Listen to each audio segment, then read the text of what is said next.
ওরে ফুলের মালা সার্থক হইব, ফুলের মালা সার্থক হইব নিজের হাতে পরাইলে। ওরে বড় লজ্জা পাইব রে আজগর হামশা তোমায় না পাইলে। ওরে আমি তোমার সেবা করব আমার ঘরে আসিলে গো, আমার ঘরে আসিলে। বড় লজ্জা পাইব রে আজগর শাহ তোমায় না পাইলে। হাইরে মন মই যাচ্ছে আমার আজগর শাহর চরণে, আমি তোমায় ভালোবাসি সকলে জানে। ওরে ফুলের মালা সার্থক হইব, ফুলের মালা সার্থক হইব নিজের হাতে পরাইলে রে বাজান আজগর শাহ নিজের হাতে পরাইলে। বড় লজ্জা পাইব রে আজগর শাহ বাবা তোমায় না পাইলে। ওরে আমি তোমার সেবা করব আমার ঘরে আসিলে গো, আমার ঘরে আসিলে। বড় লজ্জা পাইব রে আজগর শাহ বাবা তোমায় না পাইলে। ওরে বড় লজ্জা পাইব রে মুর্শিদ তোমায় না পাইলে। সিলে কন্যা আল্লাহু আকবার।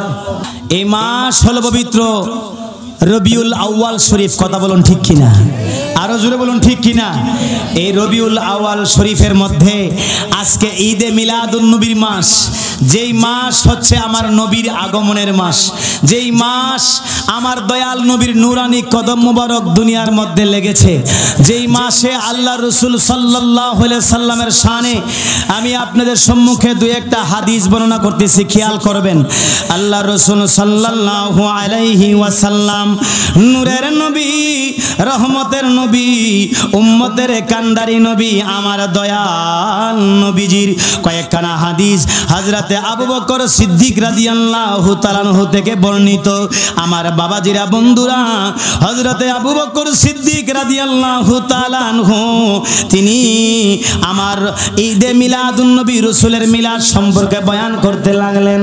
আমার বন্ধুরা, বাবাজিরা, মন দিয়া শুনবেন। ক্বালা আবু বকর সিদ্দিক রাদিয়াল্লাহু তাআলা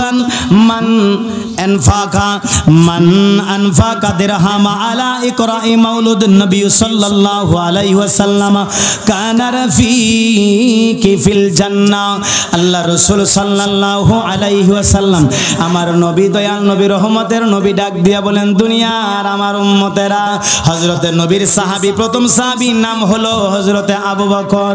আবু বকর ডাক দিয়া বলেন, দুনিয়ার মানুষ, আমার দয়াল নবী, রহমতের নবী, উম্মতের কান্ডারি নবীর যদি কেউ ঈদে মিলাদুন নবীর মধ্যে 1 টাকা খরচ করে, 1 দিরহাম খরচ করে, ওই লোকটা আমার দয়াল নবী, মায়ার নবী, হায়াতুন নবীর ওই সাহাবী হযরতে আবু বকর বলেন, ঈদে মিলাদুন নবীর মধ্যে যে ব্যক্তি 1 টাকা খরচ করবে গো, আল্লাহর রাসূলের সাহাবী বলে ওই পাগলা যে 1 দিরহাম দয়াল নবীর মিলাদে খরচ করলো রবিউল আউয়াল মাসে, তার জায়গা আমি আবু বকরের জায়গা যেই জায়গায় হইব, ওই পাগলার জায়গা আমি আবু বকরের সাথে জান্নাতে হইব। একবারে জোরে জোরে কন্যা সুবহানাল্লাহ, আরো জোরে কন্যা সুবহানাল্লাহ।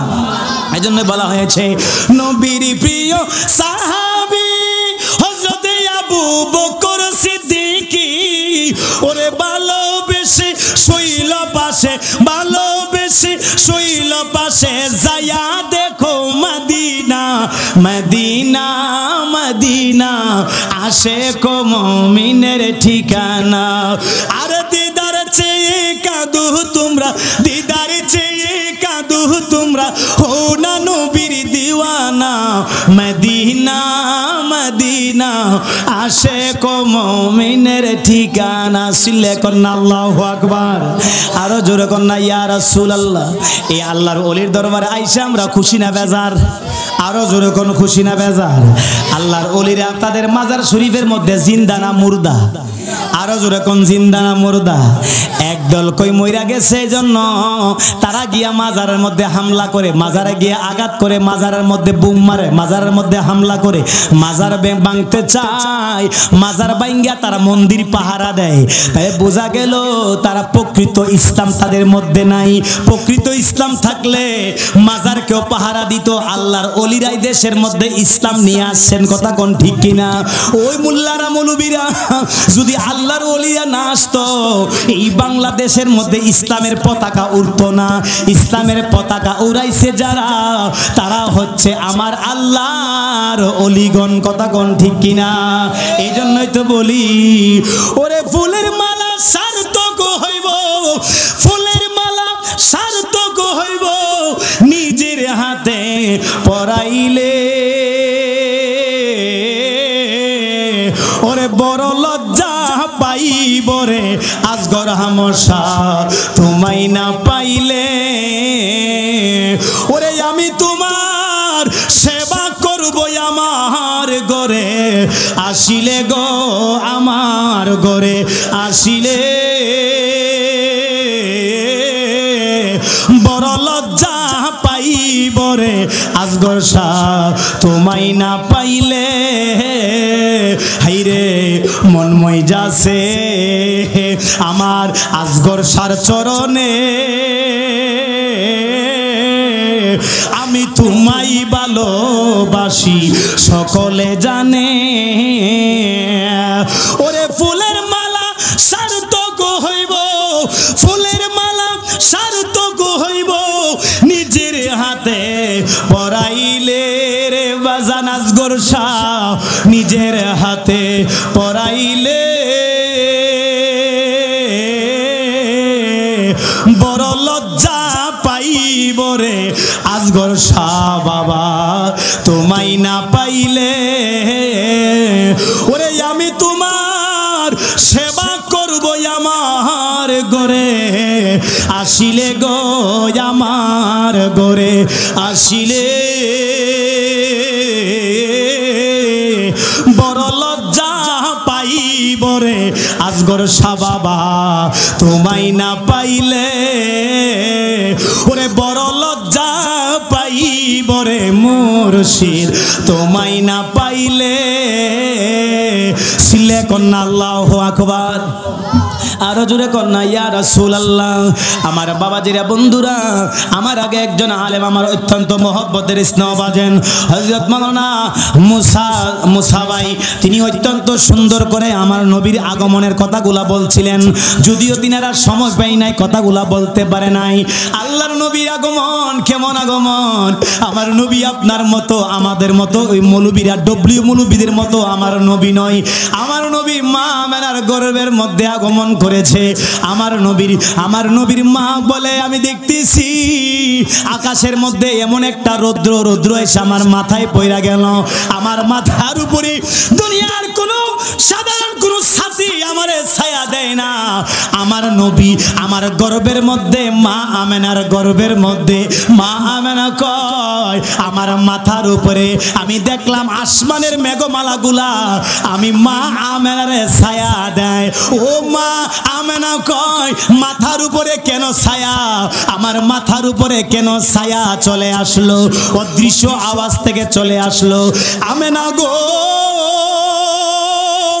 ও মায়া মেনা শোনো তোমার মাথার উপরে কেন আমরা মেঘের ছায়া দিলাম তোমার শরীরে রুদ্র পড়লে তোমার পেটে যে নবী আছে গো তিনি কোনো সাধারণ নবী নয় সেই নবী না হইলে তুমি হইতা না মা আমেনা এ মা আমেনা শোনো গো সেই নবী না হইলে আমরা হইতাম না ওই নবীর গোলামি করি আমরা আকাশের মেঘমালা তোমরা রে ছায়া দিয়া আমার নবীরে ছায়া দিলাম একবার জোরে জোরে কি বলবেন না সুবহানাল্লাহ আরো জোরে কন্না আল্লাহু আকবার আমার বন্ধুরা বাবাজিরা এবার মন দিয়ে শুনেন, মা আমেনার গর্বে মা আমেনা কয় আমি দেখলাম অন্য সন্তানেরা দুনিয়াতে আসি, অন্য বাচ্চারা এসে ওয়া ওয়া কইরা কান্দে, অন্য বাচ্চারা মার গর্বে গেলে মার পেটটা বড় হয়, কিন্তু মা আমেনা কয় আমার পেটটা তো বড় হয় না, কেননা আমার নবী তো নূরের নবী।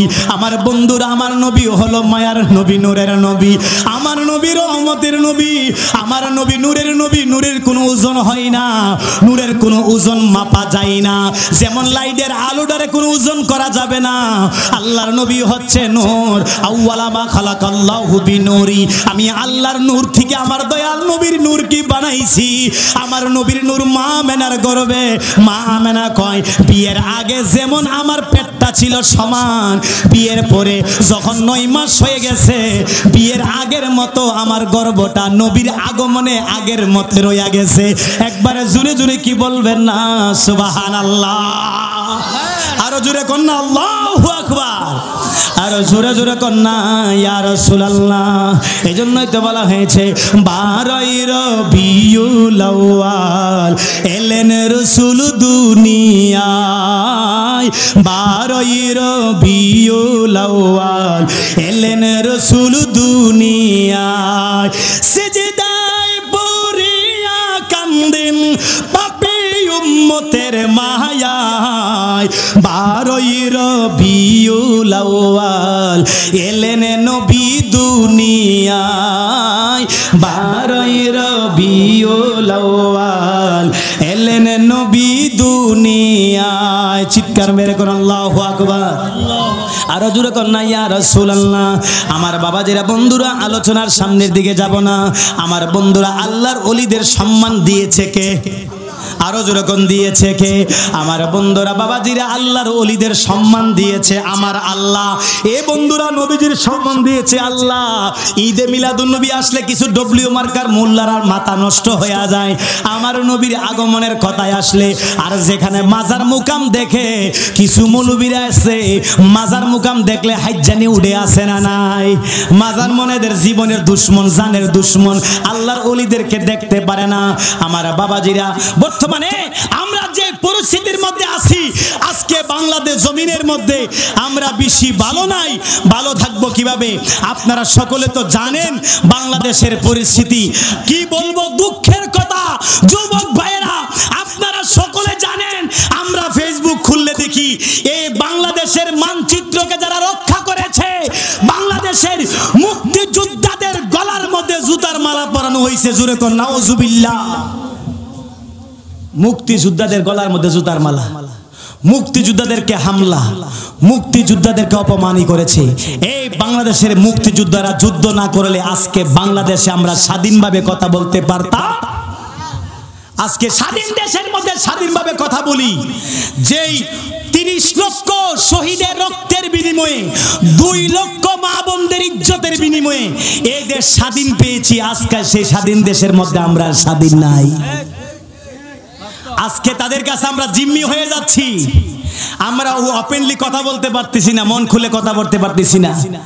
আমার মুক্তিযোদ্ধা যারা, এদেশের সম্পদ, যাদের স্থান আমাদের মাথার উপরে, যাদের যে মুক্তিযোদ্ধাদেরকে সম্মান করি অন্তর থেকে, সেই মুক্তিযোদ্ধাদেরকে জায়গায় জায়গায় অপমানিত করা হচ্ছে, জুতার মালা গলায় দেওয়া হচ্ছে। শুধু তাই নয়, যেই দেশকে, যার কথাই বাংলাদেশের মধ্যে 30 লক্ষ মানুষ জীবন দিতে প্রস্তুত হয়েছে, সে বঙ্গবন্ধুর মাথার উপরে দাঁড়াইয়া এক ছেলে প্রস্রাব করতেছে।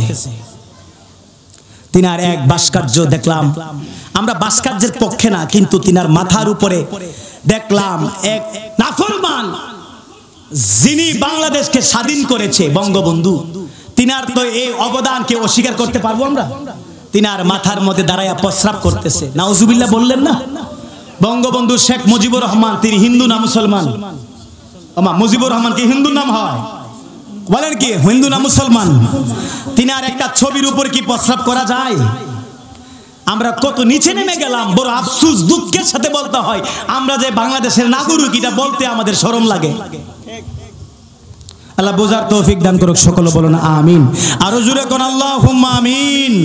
আল্লাহ এদেরকে হেদায়েত দান করুক, সকলে কোন আমিন। এবং প্রতি বছর এই মাহফিলে আমরা সকলে সহযোগিতা করব। প্রতি বছর এই মাহফিলের সাথে আমরা সম্পৃক্ত থাকব, আল্লাহর ওলিদেরকে মহব্বত করব, কথা বলুন ঠিক কিনা।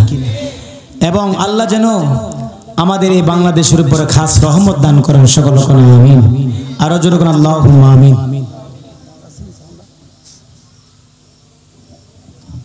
কোন কোন হ্যালো হ্যাঁ একটা কথা বলতে ভুলে গেছি যে আবার আরেক বাতিজা আছে, যে আবার মিন্টু ভাইয়ের ছেলে আশিকুর রহমান রনি, সে হসপিটাল থেকে এসে আজকে কয়েকদিন যাবত পরিশ্রম করতেছে, ঠিক না? তার নামটা আমি ভুলে গেছিলাম, এই জন্য দুঃখিত। আপনারা সবাই যারা আছে সবাই তাদের জন্য দোয়া করবেন যেন তাদের স্বাস্থ্য ভালো থাকে এবং আগামী দিনে যেন তারা সুন্দরভাবে অনুষ্ঠান করতে সর্বোচ্চ সহযোগিতা করতে পারে। آمين اللهم آمين اللهم آمين اللهم آمين ربنا ظلمنا أنفسنا وإن لم تغفر لنا وترحمنا لنكونن من الخاسرين ربنا فاغفر لنا ذنوبنا وكفر عنا سيئاتنا وتوفنا مع الأبرار رب ارحمهما كما ربياني صغيرا اے رب العالمین আল্লাহ পবিত্র আল্লাহ আসরের পর থেকে এই পর্যন্ত হযরত শাহ সুফি মাওলানা আসগর আলী শাহ রহমাতুল্লাহ আলাইহি আল্লাহ তিনার বার্ষিক উরুস মাহফিলের মধ্যে আমার যুবক ভাইদেরকে নিয়া, পর্দার আলের মা বোনদেরকে নিয়া, যুবক ভাইদেরকে নিয়া, বেগুনা মাসুমদেরকে নিয়া দুইখানা হাত বাড়াইছি। জানি না কার হাতের দিকে তাকাইলে তোমার বড় মায়া হয়। আল্লাহ আল্লাহ রাব্বুল আলামিন মেহেরবানি করে আল্লাহ তাদের উসিলায় আজকের উরুস মাহফিল তুমি কবুল করে না আল্লাহ। এই উরুস মাহফিল সম্মানিত পরিচালনা কমিটি যারা রয়েছে, দিন নাই রাত নাই আমার যুবক ভাইয়েরা, মুরব্বী বাবাজিরা কত কষ্ট করেছে আল্লাহ, এই মাহফিলকে সাজাইছে, তাবারকের ব্যবস্থা করেছে আল্লাহ রাব্বুল আলামিন মেহেরবানি করে পরিশ্রম তোমার দরবারে কবুল করে নাও আল্লাহ। দুরুদ ও সালাম আমার দয়াল নবী, রহমতের নবী, উম্মতের কান্ডারি নবী রওজা পাকে সোনার মদিনা পৌঁছায়া দাও আল্লাহ। মাবুদ মাওলা আল্লাহ, এই নারায়ণপুরে যত মানুষ কবরে শুয়ে গেছে আল্লাহ, প্রত্যেকের কবরগুলা জান্নাতের বাগান বানাইয়া দাও আল্লাহ রাব্বুল আলামিন। আল্লাহ সমস্ত আউলিয়া কেরামের পাক দরবারে পৌঁছায়া দাও, বড় পীর আব্দুল কাদের জিলানী খাজা গরিবে নওয়াজের দরবারে পৌঁছায়া দাও। এই নারায়ণপুরের জমিনে যত মানুষের মা নাই, বাবা নাই, ও আল্লাহ আমাদের আব্বা আম্মার কবরগুলা তুমি জান্নাতের বাগান বানাইয়া দাও আল্লাহ রাব্বুল আলামিন। খাস করিয়া আল্লাহ আমার ভাইয়েরা কত কষ্ট করে মাহফিল সাজাইছে, আমার বাম দিকে সম্মানিত আমার একজন ভাই, আল্লাহ যুবক ভাইয়েরা দিন রাত কষ্ট করতেছে, আল্লাহ মেহেরবানি করে কবুল করে নাও। আমার ভাইজানরা যেন আগামী বছর আল্লাহ প্রতি বছরের উরুস মাহফিল করতে পারে সেই তৌফিক দান করে দাও আল্লাহ। এই দেশের জন্য যারা লড়েছে, দেশকে যারা স্বাধীন করেছে, শহীদ প্রেসিডেন্ট জিয়াউর রহমান সহ সকল শহীদের রূহ পাকে সওয়াব পৌঁছায়া দাও আল্লাহ রাব্বুল আলামিন। খাস করিয়া রাব্বুল আলামিন মেহেরবানি করে আল্লাহ বাংলাদেশের উপরে তুমি আল্লাহর খাস রহমত দান করে দাও, শান্তির ফয়সালা করে দাও রে আল্লাহ। আল্লাহ মাবুদ আল্লাহ, অনেক ভাইরা দোয়া চাইছে লিটন ভাই সহ আল্লাহ রাব্বুল আলামিন শফিক ভাই সহ আর অনেকে দোয়া চাইছে, প্রত্যেকের হকে দোয়া কবুল আর মঞ্জুর করে নাও। যারা 10 টাকা 20 টাকা 100 200 500 1000 2000 5000 করে এই মাহফিলের মধ্যে দিয়া শরীক শামিল হয়েছে, আল্লাহ প্রত্যেকের শরীক শামিল তোমার দরবারে কবুল আর মঞ্জুর করে নাও। আর রাব্বুল আলামিন মাদ্রাসার ছাত্ররা হাত বাড়াইছে, এই ছাত্রগুলারে বাপ মা বড় আশা কইরা দিছে আলেম হবে, হাফেজ হবে। আল্লাহ এই বাচ্চাগুলারে কোরআনে হাফেজ, আলেম, মুফতি, মুহাদ্দিস বানায়া দিও রে আল্লাহ। আল্লাহ মোহাম্মদ লতিফুর আরো যারা আছে যুবক ভাইরা অনেক কষ্ট করেছে, পরিশ্রম করেছে রে আল্লাহ, প্রত্যেকের পরিশ্রম তোমার দরবারে কবুল আর মঞ্জুর করে নাও। আল্লাহ হযরতে বাবা আসগর আহমদ শাহ রহমাতুল্লাহ নুরানি দরবারে সওয়াব পৌঁছায়া দাও মাবুদ। সোনার মক্কা মদিনা না দেখাইয়া কবরে ডাক দিও না গো আল্লাহ। আর আমাদের মৌতিনি দানি আমাদের জবানে ফরাইয়া দিও মধুর কালেমা, ইমানি কালেমা, কালেমা তয়্যিবা লা ইলাহা ইল্লাল্লাহ মুহাম্মাদুর রাসূলুল্লাহ সাল্লাল্লাহু আলাইহি ওয়াসাল্লাম। আসসালামু আলাইকুম ওয়া রাহমাতুল্লাহি ওয়া বারাকাতুহু।